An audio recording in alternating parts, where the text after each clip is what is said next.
My name is Jake, and I'm 32 years old. Up until recently, I thought I had a pretty solid, if not perfect, relationship with my parents. Sure, I always knew they favored my younger brother, Ethan, but I never thought they would take it as far as they did. Ethan has always been the golden child. Growing up, it was obvious. He got away with things I never could, received praise for the bare minimum, and when he messed up, my parents had a million excuses ready for him. He's just young, he's figuring things out. You need to be patient with him, Jake. Meanwhile, I was expected to be the responsible one, the mature one, the one who had to lead by example. And I did.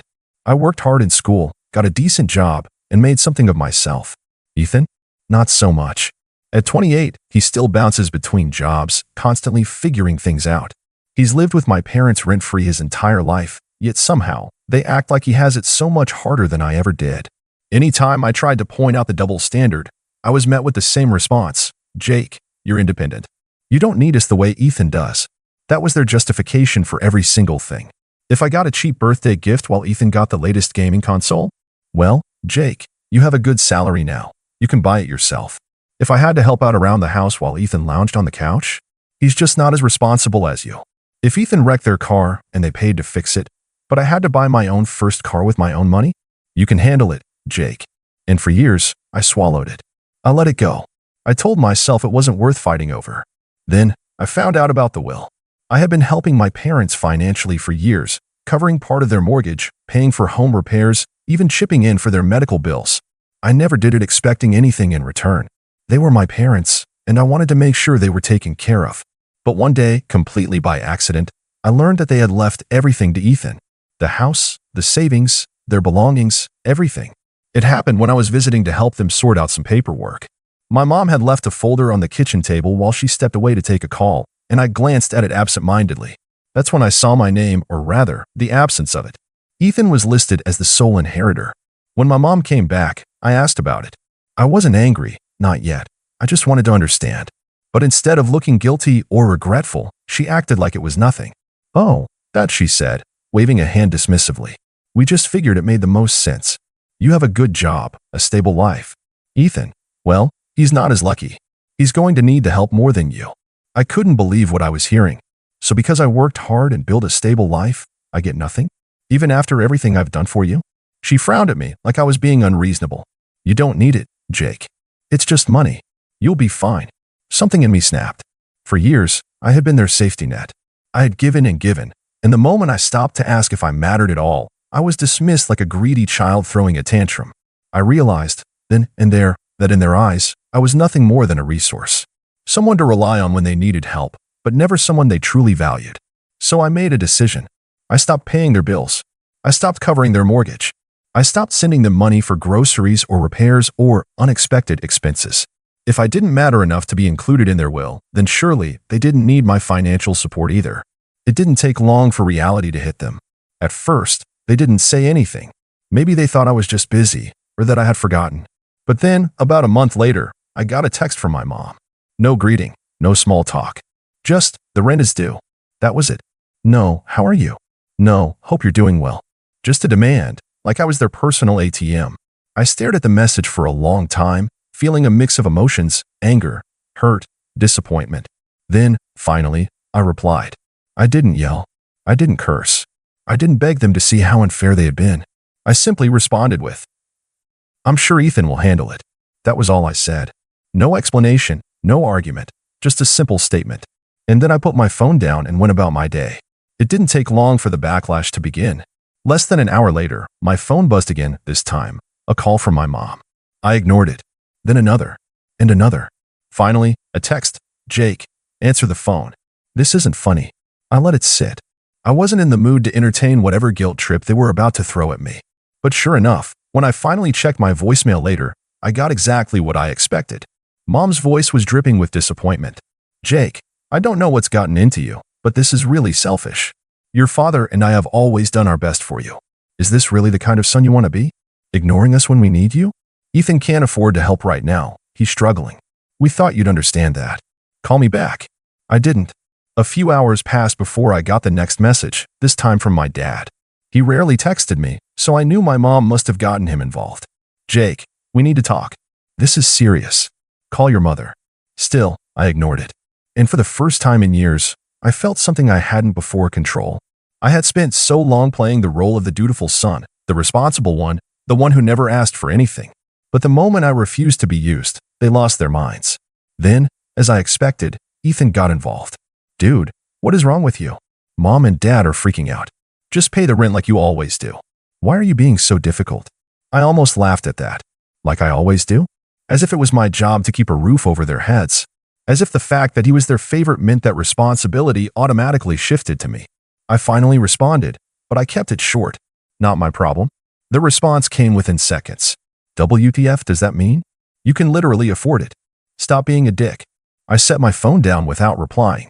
It was incredible how quickly the entitlement came out. No, hey, are you okay? No, I didn't realize how much you've been helping. Just immediate anger that I wasn't keeping the ship afloat for them. I expected more texts, maybe a few angry voicemails. But what I didn't expect was what happened next. The next day, I woke up to a message from my aunt, my mom's sister. Hey sweetie, your mom just called me in tears. She says you're refusing to help them and that they're at risk of losing the house? What's going on? I thought you guys were close. I sighed. Of course. The flying monkeys had arrived. I took a deep breath before responding. Hey Aunt Lisa, I appreciate you checking in. I'd love to explain, but I think you should ask Mom why she left me out of the will completely while expecting me to pay their bills. Let me know what she says. There was a long pause before she finally replied. Wait, what? I smirked. That was my cue to step back and watch the fallout begin. Because now, it wasn't just between me and my parents. Now, the rest of the family was about to find out exactly what had been happening behind closed doors. And I had a feeling my parents weren't going to like it. Aunt Lisa didn't text back right away, and I figured she was either trying to get the full story from my mom or just processing what I'd said. Either way, I wasn't going to chase after her for a response. Instead, I went about my day, enjoying the rare peace that came with not being at my parents' beck and call. But that peace didn't last long. By the afternoon, my phone lit up again. This time, it was my mom. How could you say that to Lisa? This is a family matter, not her business. You're making us look bad. Ah, there it was. Not we're sorry. Let's talk about this. Not I didn't realize how unfair this was to you. Just pure outrage that their actions were now being questioned by someone else. I waited a few minutes before responding. It became her business the moment you dragged her into it. If you don't want people knowing what you did, maybe you shouldn't have done it. That shut her up, at least for the moment. But then Ethan chimed in again. Mom is literally crying right now. Do you feel good about that? Do you feel good about making your own mother cry? I stared at the text, shaking my head. The manipulation was so blatant it was almost funny. Almost. If she's crying, it's because she's realizing that actions have consequences. Not my problem. I sent it, and this time, Ethan didn't respond right away. Maybe he was running back to Mom and Dad, feeding them my words so they could all sit together and fume about how awful I was. Meanwhile, I was starting to realize just how much weight had been lifted off my shoulders. For years, I had been the responsible one, the dependable one, the one who picked up the slack when my parents coddled Ethan and let him skate through life without consequences. And what did I get for it? Nothing. Not even an acknowledgement in their will. I'd sacrificed vacations, nights out, even put off buying a home of my own because I was always helping them out. And they never once appreciated it. I was done. A few hours passed, and then my phone rang again. This time, I answered, because it was Aunt Lisa. Hey, I said, keeping my voice neutral. Hey, Jake, she said, and I could tell from her tone that she was treading carefully. I just got off the phone with your mom. I waited, letting her continue. She told me a very different version of what's going on. I almost laughed. Let me guess, she made it sound like I'm some selfish, greedy son who suddenly decided to abandon them for no reason? There was a pause, and then a quiet sigh. More or less. I leaned back in my chair. Did she mention that I've been covering their bills for years? Or that they left me out of the will entirely while giving Ethan everything? Another pause. No, she left that part out. Of course she did. Well, I said, keeping my tone even, that's what happened. Lisa sighed again. Jake. I had no idea. I really didn't. And honestly, I don't blame you one bit. That surprised me. Really? Of course. Look, I love your mom, she's my sister, but she's always played favorites with Ethan. And I hate to say it, but I think she just assumed you'd always be there to clean up their messes. That you would never say no. Well, I said, she assumed wrong. Lisa was quiet for a moment. Then she said, so what now? I exhaled slowly. Now? Now they figure it out on their own. I'm done being their safety net. Lisa didn't argue. In fact, she let out a dry little chuckle. Honestly, good for you. We talked for a few more minutes, and before we hung up, Lisa said something that stuck with me. I have a feeling this isn't over. They're going to try something. Be careful, Jake. She wasn't wrong. Because later that evening, I got another text from Ethan. Fine. If you want to act like a selfish A, go ahead. Just don't come crawling back when you realize you messed up. I stared at the message for a second before shaking my head. Messed up? I hadn't messed up a single thing. If anything, this was the first time in years that I was finally getting something right. But Ethan's text made one thing very clear. They weren't going to back down that easily. And part of me was almost looking forward to whatever they tried next. The next morning, I woke up to a pounding on my front door. Not a polite knock. Not even an impatient one. This was the kind of pounding that made you think someone was about to break the door down. I already knew who it was before I even checked the peephole. For a second, I debated just ignoring it, letting them stand out there and fume. But something told me that if I didn't answer, they'd just keep banging until the neighbors complained. With a sigh, I opened the door. Sure enough, there stood my parents and Ethan. Mom had her arms crossed, her face pinched with disapproval.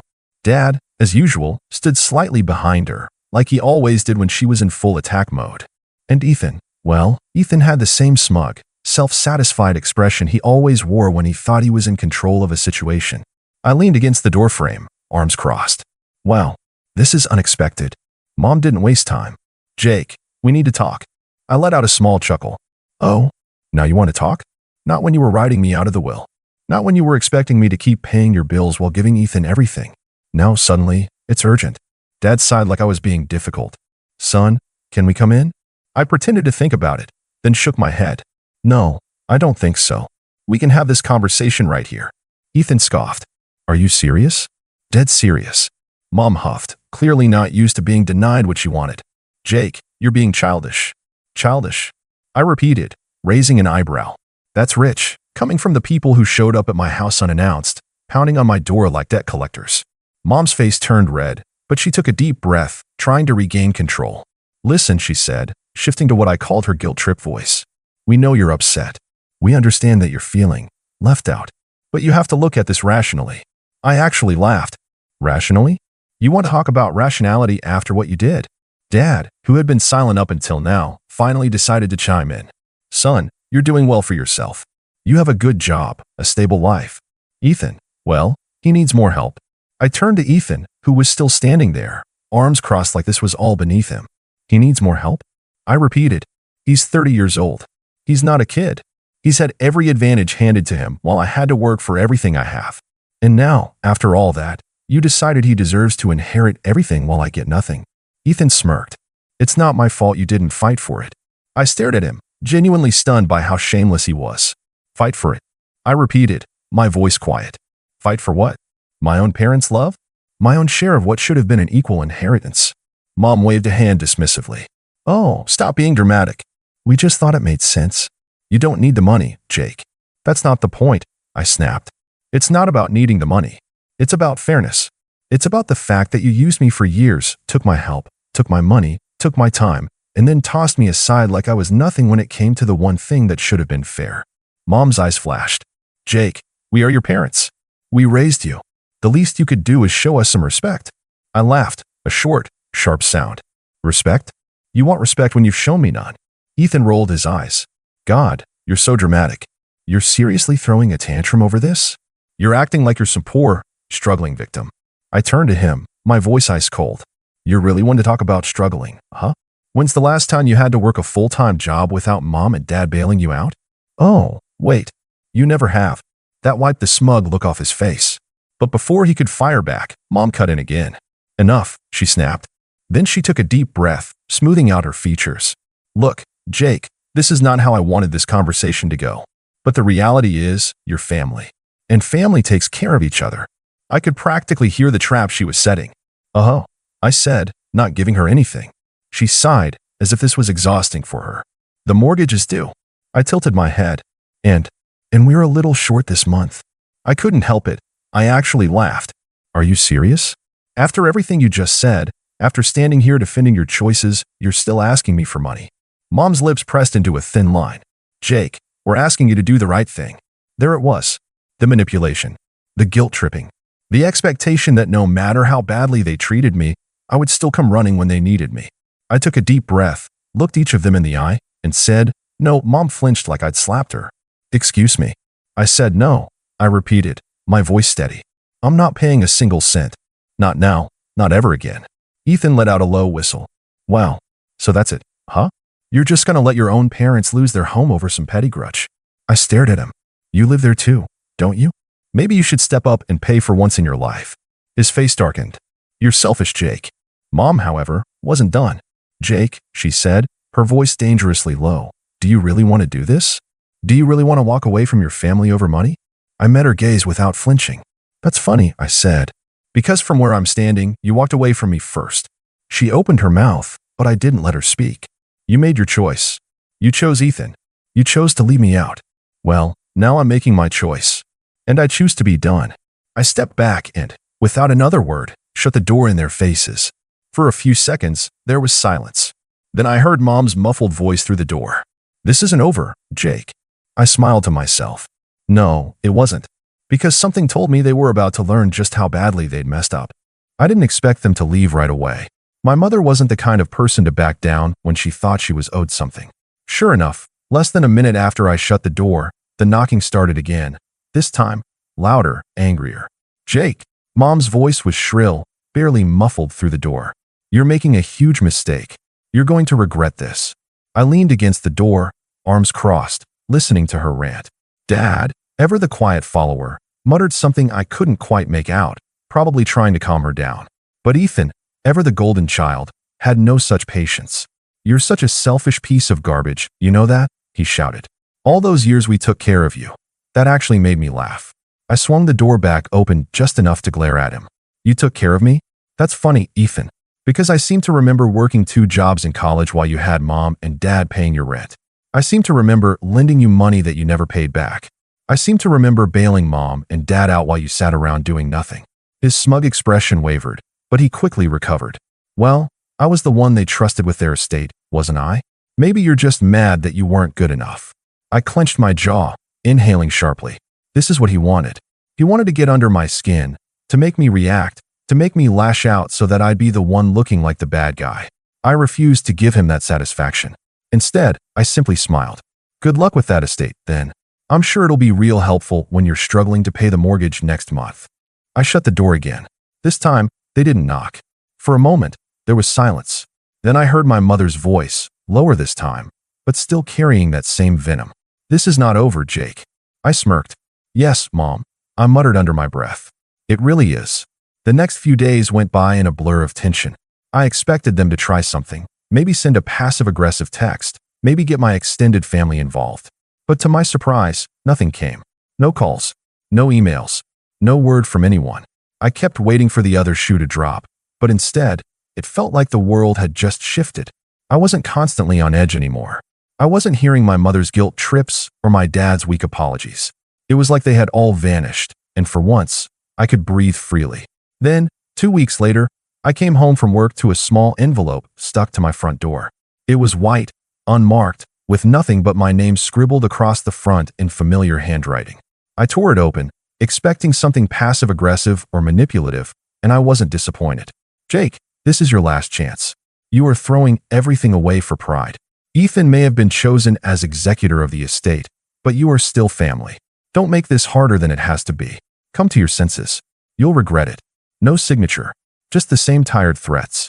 I crumpled it up and threw it in the trash without even a second thought. A few more days passed. Then I received another message. This time, it wasn't a letter. It was an email from my mother's address. "Jake, I really thought you'd come around. You're the one who always told us family is everything. Now you're turning your back on us. We're struggling. We need you. Ethan's making a mess of things. Please, let's fix this before it's too late." This time, I actually felt a little something, anger. The audacity to make me feel guilty about their mess. To pull that old card about family is everything, when they had chosen Ethan over me from the start. I took a deep breath, then I deleted the email without replying. It was then that I realized something. I wasn't mad anymore. I was just done. And yet, I still hadn't heard from Ethan. He was silent, his arrogance replaced with something more desperate. I had to admit that part of me was surprised. Ethan, the one who had always believed he was untouchable, wasn't making a move. I half expected him to show up at my door with an apology, but he didn't.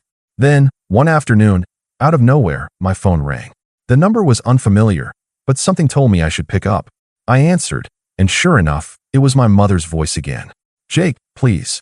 She was crying. I could hear it in her voice, and I was taken aback. "You need to come over. Ethan's lost the house. He's messing everything up. We have nowhere to go. Please, we need you to help us." For the first time, I felt nothing. No sympathy, no guilt, no obligation. I almost felt a strange sense of relief. This was it. This was what I had been waiting for. Instead of responding immediately, I let the silence linger. I could feel her desperation across the phone, her need for reassurance, for me to step in and clean up Ethan's mess. But I wasn't about to be dragged back into that cycle of manipulation. "No," I finally said, my voice calm. "This is your problem, Mom. You've always wanted him to be the golden child, and now you get to deal with the consequences of that choice. You chose him to handle everything. You trusted him. You don't get to pull me into your mess now." She was quiet for a long moment. Then she whispered, "Jake, please. I don't know what else to do." I didn't even flinch. I spoke my next words as coldly as I could. "You should have thought of that before you decided I wasn't good enough to be part of the family." I hung up. The phone didn't ring again. For weeks, I didn't hear from anyone. But strangely enough, I felt better. The weight of years of resentment and manipulation had finally been lifted. And then one day, while I was at the store, I saw a familiar face in the parking lot. My father. He was walking toward a beat-up car, carrying some bags. I hadn't seen him in weeks.